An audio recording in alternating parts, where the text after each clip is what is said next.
ब्रह्ममुरारिसुरार्चितलिङ्गं निर्मलभासितशोभितलिङ्गम्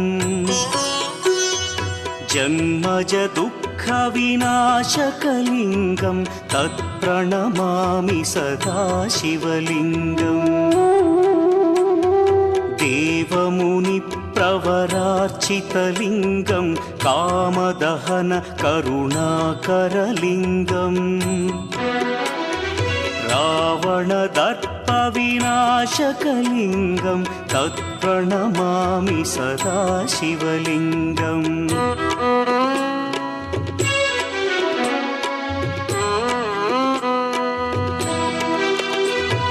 सर्वसुगन्धसुलेपितलिङ्गं बुद्धिविवर्धनकारणलिङ्गं सिद्धसुरासुरवन्द्यलिङ्गम्